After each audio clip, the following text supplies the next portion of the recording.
Hallelujah. Amen. Let's look at this real quick. Um, we have the war planet Mars. It is a line with the lunar moon and Mina. Mina being the Piranha, or what we know among Gregorians, the Piscean. And these are alignments happening with the energy of the sun. And this is all happening while Saturn is in Aquarius, Kuba. What I'm noticing is a lot of energy is picking up. People are kind of encaving themselves. They're um, trying to stay out of harm's way. And we can also see the people on Capitol Hill. Um, they're trying to stay out of the news. This is not a good time to be in the way because the earth is cleaning itself. Uh, so let's try to go forward a little bit, see where the alignments are going to take place in the future.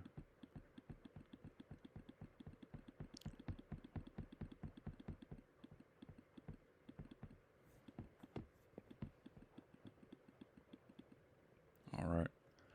So we can see by the next new moon, Mars is going to be directly affected by the sun energy.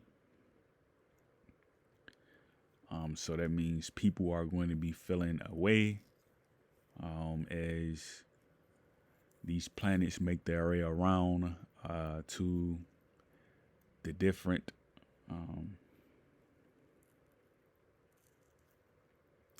energies, the different houses.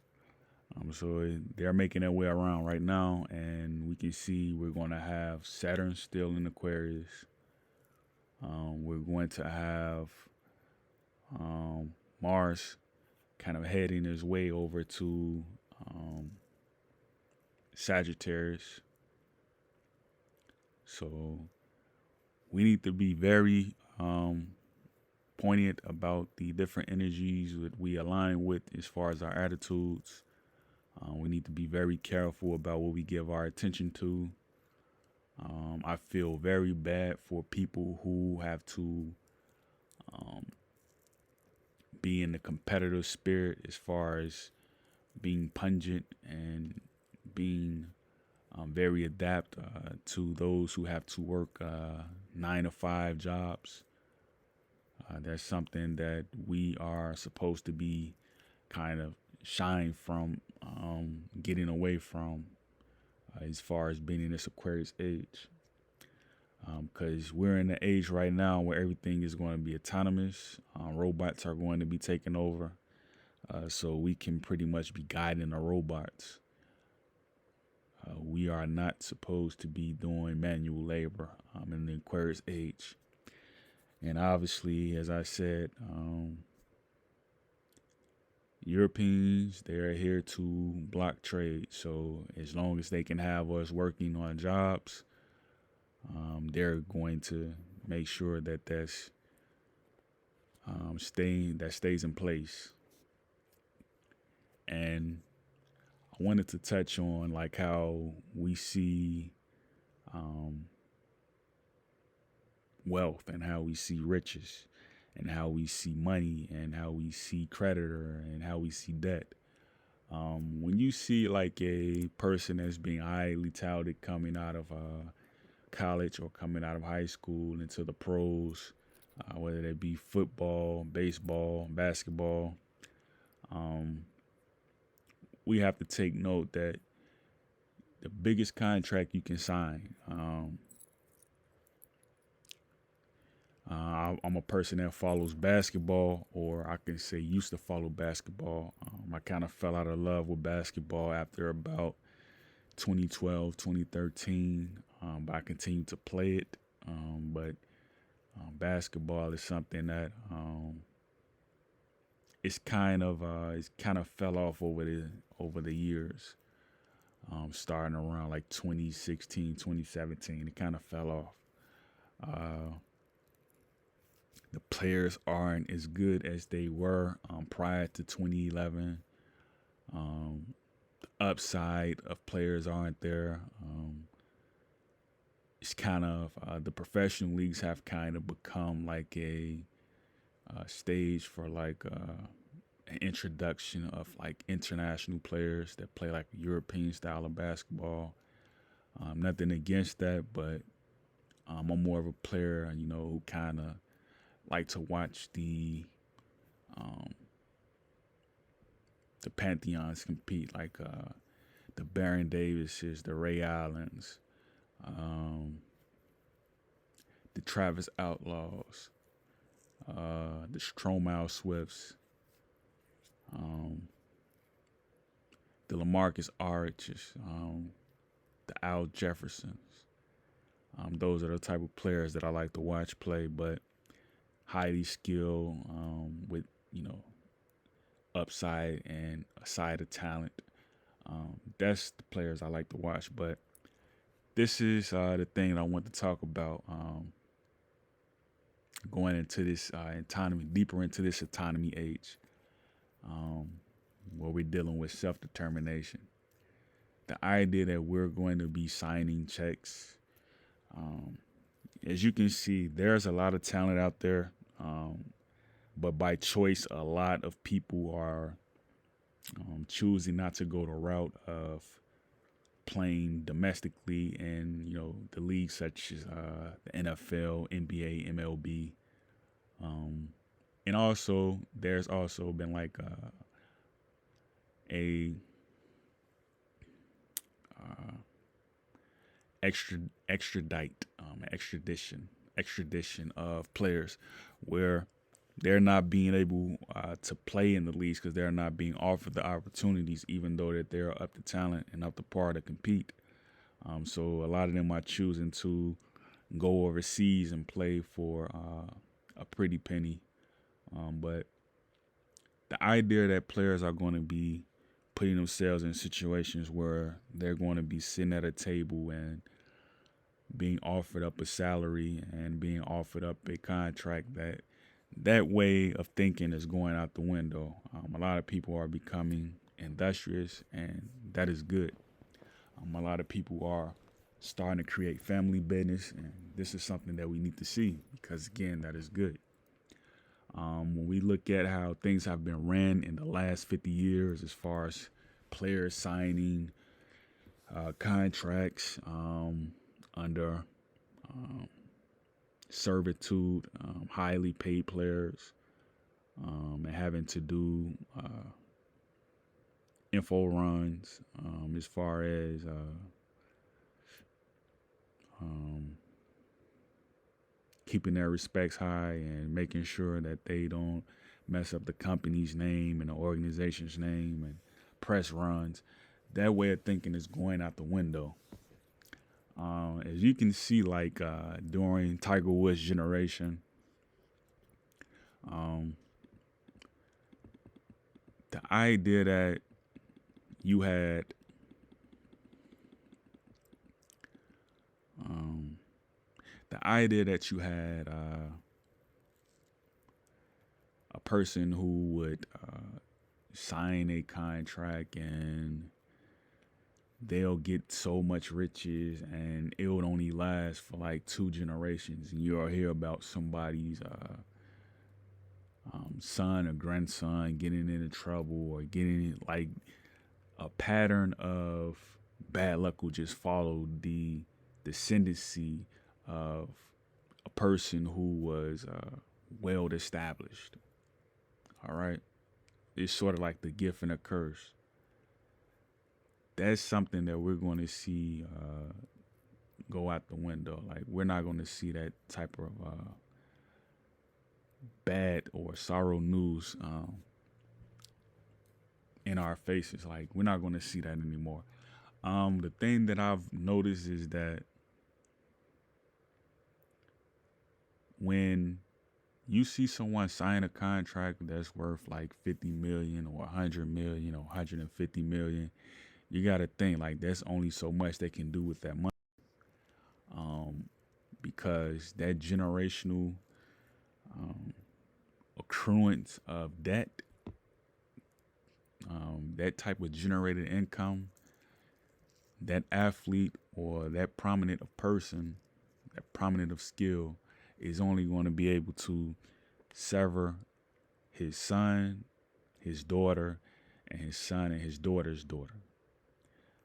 The generations after that, they'll have to going to start from the backseat of what his parents weren't able to do, but he was able to do. They're going to have to start at his parents, where his parents started at. So it's all good and dandy when you're in a limelight and you're getting the respect that you see fit that you've earned. But you can't lose focus. And this is a message for like upcoming athletes coming out of high school that's going to go into college and that's going to go overseas and play for a year or two until they're eligible to enter the leagues, particularly basketball, right? So we need to focus on like how can we make sure that ourselves, like even the athletes, how can we make sure that financial literacy is like a real thing? And it really isn't that hard. If you put aside money and you invest in gold, the gold will work for you. If you invest in stock and you invest in bonds and you invest in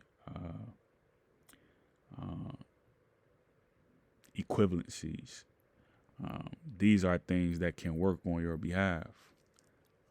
If you do it correctly and you make sure that your ends are covered, like these are things that can work on your behalf.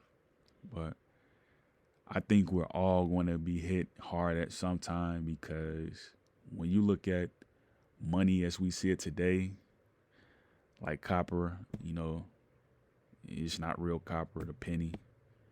Then when you look at the nickels and dimes, like they have no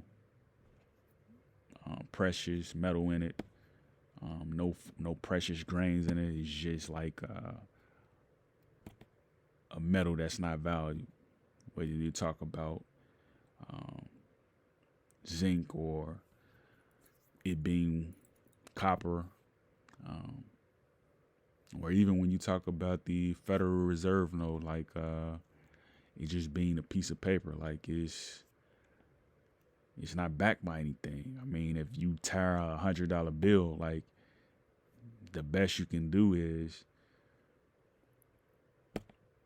tape it back up and hope the person who's on the other end of the recipient of the exchange, you will hope that they take it.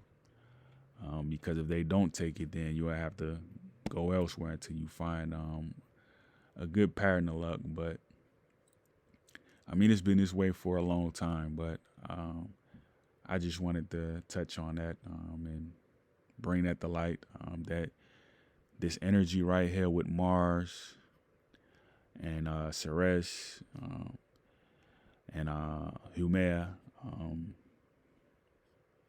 all this energy is something that we're feeling on the planet right now. And it's aligned with the sun. And obviously, it's aligned with this house right here, Aquarius. And Saturn is in there. Neptune is right there. So we're feeling this energy. And obviously, on the new moon, Mars, it's aligned. So where are we right now? It just happens to be aligned with the sun and the moon. and a war has kicked off. All right. So pay attention to astrology. All right. Because as Malcolm X said, the future belongs to those who prepare for today. Salute. Great peace. And we're back on the second segment. I want to be in and out. I don't want to linger too long. I want to touch on, what the Aquarian age is, because a lot of people don't even know about constellations, or even how the moon and sun move out of certain houses, and the alignments with the different stars. It's their energy guides. So when you talk about the Aquarian age, for the person that's going to stumble upon this video, you're looking at one that should be known as far as like what it's going to bring in this age. All right, so you're going to see a lot of different elements and how they bring about their certain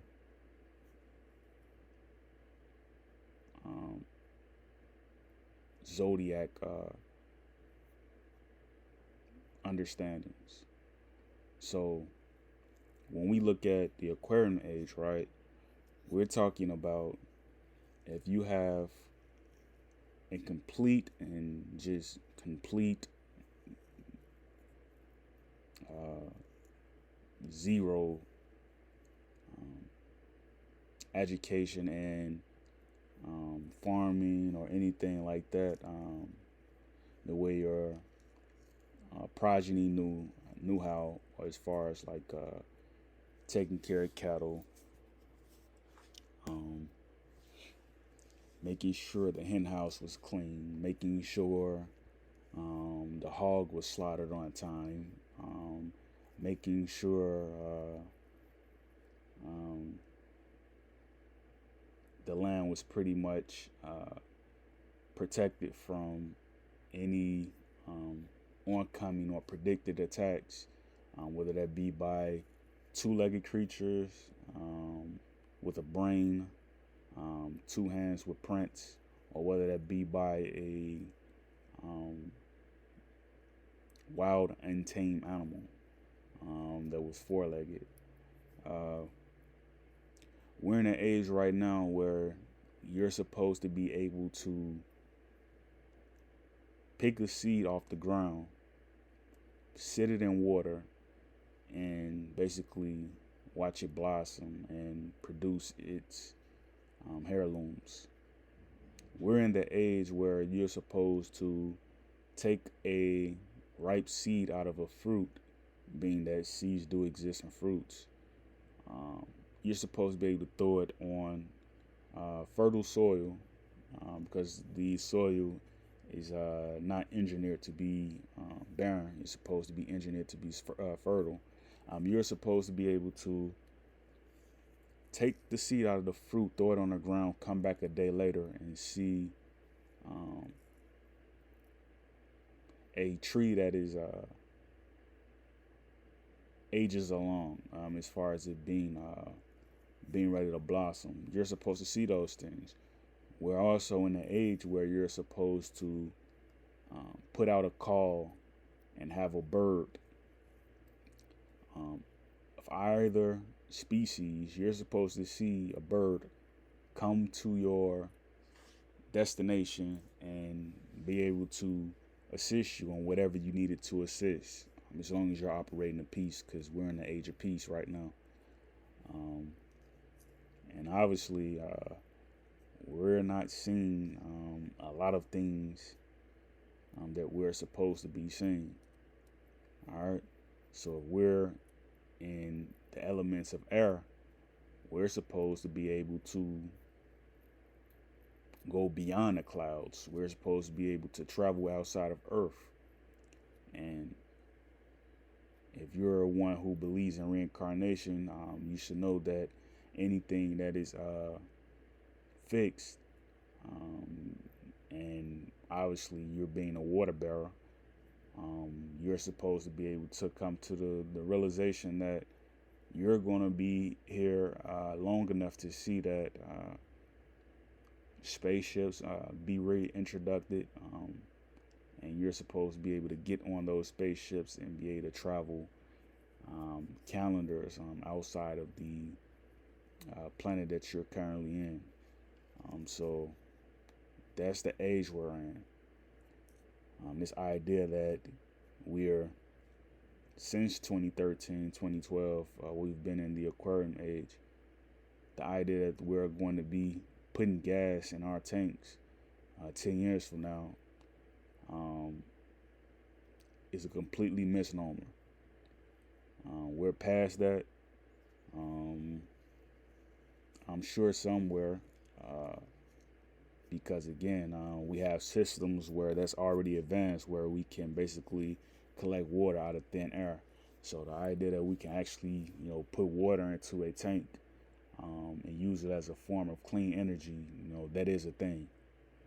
So again, we're in that age, and I think the next age is going to be, I think Pisces. I'm not sure. So obviously we won't be around that long, but if life is still on the planet, being we don't come to a unbecoming war or overcoming war, being that we're allowed to keep the planet in an ongoing fate, our children will be able to see what that is like, as far as them being here when the Piscean age comes back around, because all of these ages, they come and go, and they're back. All right, so I just wanted to touch on that real quick. The Aquarium age is dealing with autonomy. So this idea that you need to have a wife and you need to have kids, like, nah, that's not necessarily true, but they're making it true. So thing is that how Yaqub did it, and who will be named Israel, how he did it, and again Saturn did this with Sabbath, and Saturn is in the Aquarius house right now. So again, that is energy that we need to focus on. You see, Israel, the true church of Israel, is being attacked, not the fake state of Israel, and it's not hate speech, so fair use. But pour out the water, get the libations. We'll be masters come next age. We've been through these trials and tribulations before in the past, and we came out on top. So everything is in rhythm, and we created rhythm, and rhythm would do us our favor if we're there on time. So it's just a matter of being on time and making sure that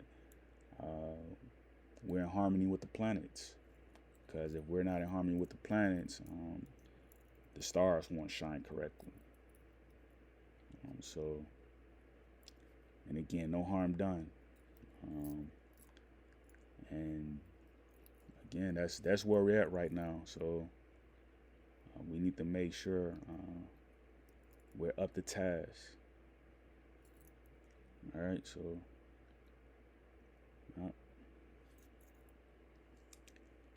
And again, it says right here, the fixed